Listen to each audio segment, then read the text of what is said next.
Singapore's cabinet, part of the country's 14th parliament, has been sworn in.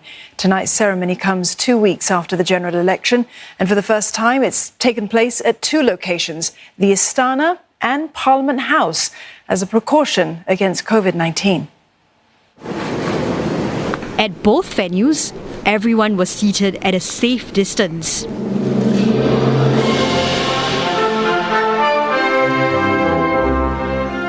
At the Istana, President Halimah Yacob started proceedings with a speech, after which the Prime Minister was sworn in. I, Lee Hsien Loong, having been appointed to the office of Prime Minister, do solemnly affirm that I will bear true faith and allegiance to the Republic of Singapore and that I will preserve, protect and defend the Constitution of the Republic of Singapore.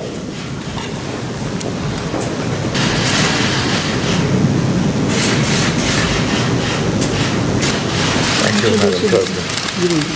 Thank you. Over at Parliament House, Deputy Prime Minister Heng Swee Keat was next, with Chief Justice Sundaresh Menon leading the swearing-in. I, having been appointed to the office of Minister, I, Heng Swee Keat, having been appointed to the office of Minister, do solemnly affirm that I will bear true faith and allegiance to the Republic of Singapore, that I will bear true faith and allegiance to the Republic of Singapore. DPM Heng then showed his signed affirmation through a camera to the President at the Istana.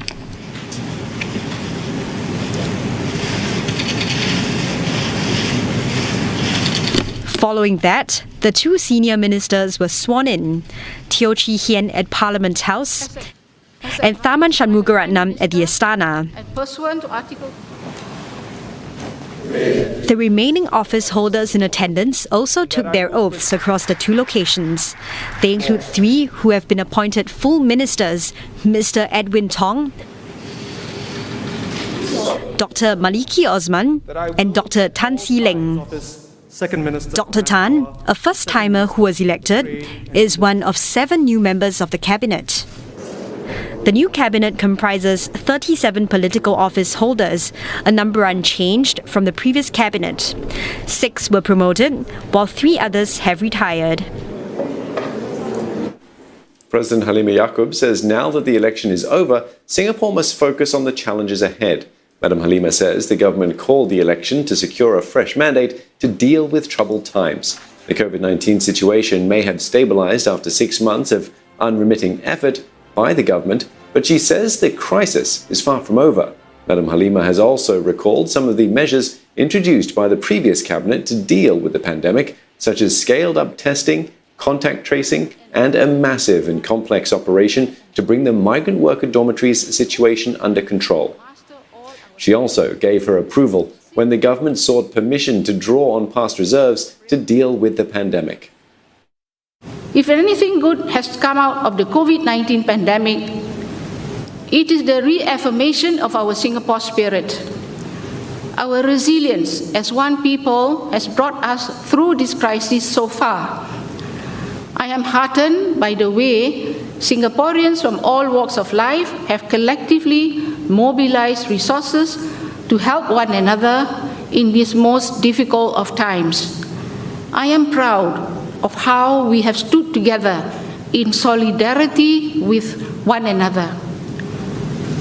So for this next phase, I ask Singaporeans to similarly unite behind the government that we have elected and give it our full support to see Singapore through this crisis. Prime Minister Lee says voters have given a clear signal that they want his team to steer Singapore through the challenges posed by the COVID-19 pandemic. Mr. Lee has pledged government support for businesses, though he's warned that some sectors may not survive this crisis. Michelle Teo has more. The resurgence of COVID-19 cases in cities that had initially brought the virus under control shows how difficult it will be for Singapore to overcome the pandemic. And while the government has unveiled 4 budgets totaling $93 billion to prop up businesses and help Singaporeans, economic conditions will continue to be difficult, with more job losses expected. In a rallying call, Prime Minister Lee Hsien Loong urged Singaporeans to come together to tackle these challenges. The work of our new cabinet and government has already begun. The elections are behind us. Whatever our political persuasions, never forget that we are first and foremost Singaporeans. Let us all unite and focus our energies on the major challenges ahead. Mr. Lee pledged to help businesses that have been shut down by COVID-19, in particular those in the construction sector, which has been badly hit by the outbreak in migrant worker dormitories. He says the government will reduce levies and fees as employers are bearing what he calls a disproportionate share of the burden from COVID-19. As for sectors like tourism and aviation, Mr. Lee stressed that the government is determined to help them pull through as they are linked to many other parts of the economy. But he warned that some businesses will be permanently affected. We must also be prepared that some industries will not return to what they were before. Then the government will face difficult choices, and so will the businesses themselves. We cannot afford to prop up failing industries indefinitely or trap workers in jobs that are no longer viable. The better long-term solution is to invest our resources to develop new capabilities, grow new industries, and create new jobs. Then we can help firms in the declining industries to reinvent themselves or pivot to other fields of business. We will also help workers in these industries re-skill for the new jobs created. We were already doing this even before COVID-19 through Skills Future. But now the urgency is greater and we must redouble our efforts. He says skills upgrading is key as Singapore prepares to transform its economy and get ready for a post-COVID-19 world.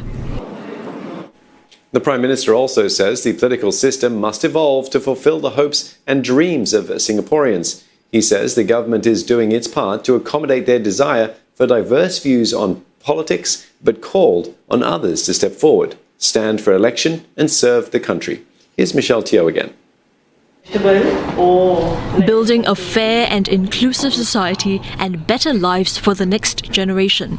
For Singapore to achieve these aspirations, Prime Minister Lee Hsien Loong says its political system must continue to work well. And while the recent election has shown that voters want the ruling People's Action Party to form the government, they also want more robust debate of policies and plans. This trend is here to stay. We have to give expression to it and evolve our political system to accommodate it while maintaining our cohesion and sense of national purpose. The new parliament will have 12 opposition members of parliament, the largest number in recent history. Mr. Lee says he hopes they will put forward policy alternatives so voters can better understand the issues and trade-offs and through the process improve outcomes for Singapore. On his part, Mr. Lee says he has built a team that Singaporeans can be confident in. Good politics depends not only on sound institutions but also on high-quality political leadership. More than other countries, Singapore needs leaders who are capable and committed. Men and women who have the courage of their convictions, who command the respect of Singaporeans, and who can mobilize the population to achieve great things together. In this election, you have voted for me and my PAP team. With your mandate, I have formed the strongest cabinet I could to take Singapore through this crisis and beyond. Mr. Lee says his team reflects Singapore's multiracial society. It also includes ministers from successive generations, so senior ministers can offer guidance while younger ministers take the lead and new office holders bring fresh ideas and perspectives. Madam President, I have spent my entire adult life in public service. I will continue to devote myself to my country and people, drawing strength and purpose from the support of Singaporeans, young and old.